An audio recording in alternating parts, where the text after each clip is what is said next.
my loves. We have science again today. So go ahead and grab your science book and you're going to open it today with me on page 47. And we're starting a brand new unit. Now we're going to start talking about God's plan for seeds. So go ahead and grab your book. Page 47. Okay, go ahead and open it. If you need to stop the video real quick so you can open your book, you can. And then when you are ready, you can press play again. Okay? So page 47 says God's plan for seeds. Isn't it a wonder that a little seed like this, do you know what seed this is? A says A as in acorn. This is an acorn. So isn't it a wonder that a little seed like this can grow to be a mighty tree like this? Look at how big. And it just came from one little seed like that. Have you ever seen a huge oak tree like this before? Maybe going for a walk, or I don't know if you've ever gone hiking, but maybe when you go hiking, or maybe when you go to the zoo. Have you ever seen a huge tree like this? A huge oak tree? If you have, guess what? At one point, that huge tree that you saw was just a little tiny seed like this. And then maybe a little squirrel hit it in the ground and forgot about it. And then it began to grow. And over many, many, many years, it grew to be a huge tree like the one we see here in the picture. And maybe like the one you saw in your life. Now tell me, who made the tree grow? Who caused the tree to grow?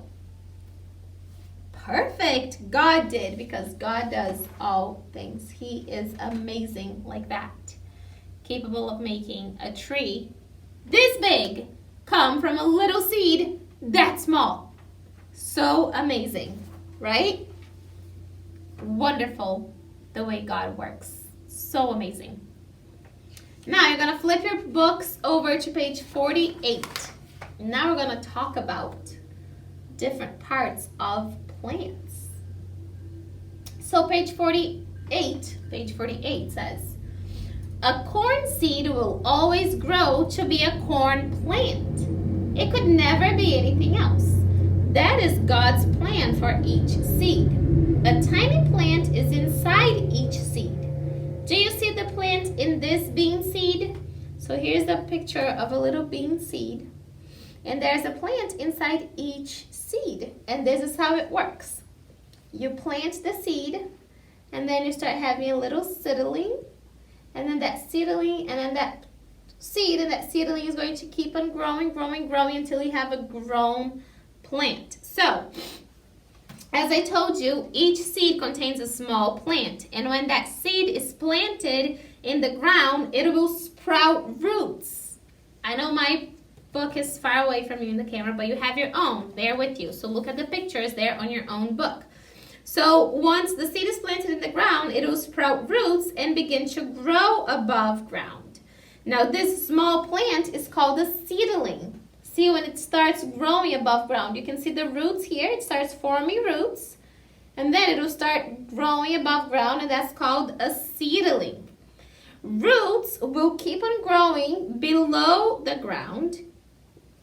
And then there are some parts of the tree that will be above the ground. So roots are under the ground, below the ground. And then there are some other parts of the plants that we're going to talk about now that will be above the ground. So those parts are, and I know it's going to be hard for you to see it from here, but look in your own book and you're going to see it, okay? So this part over here is called the stem. It's the stem of the plant. And then there are the leaves, then there's the fruit, and there's the flower all the way on top. Now, the flowers of some plants are different. The flowers of a corn plant are at the very top, as you can see here in this picture. And they don't look like the flowers that we think of when we're thinking of flowers. But the flowers at the top of the corn are called, they have a special name, and it's called a tassel. It's still a flower, but it's called a tassel. The fruit of some plants is also different. For example, this is a corn plant, And the fruit of the corn plant is an ear of corn. That's what it's called. And it's very important to remember that a seed will always grow after its own kind. So a corn seed will always grow to be a corn plant. You can't plant a corn seed and expect to harvest apples from it. It's not going to happen. Or to plant an apple seed and expect to get corns from it. It's not going to happen. Each seed will give fruit according to its own kind. So, for example, what will grow from a bean seed? A bean plant, yes. Very good. So now let's look at page 49. Page 49 says, here are some seeds in fruit that we eat. The fruit hides these seeds. So here we have examples. We have, can you tell me the fruits that we have there? Watermelon, that's a pear, kiwi, apple, plum,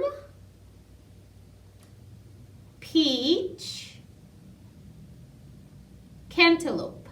So these are some examples of different fruits.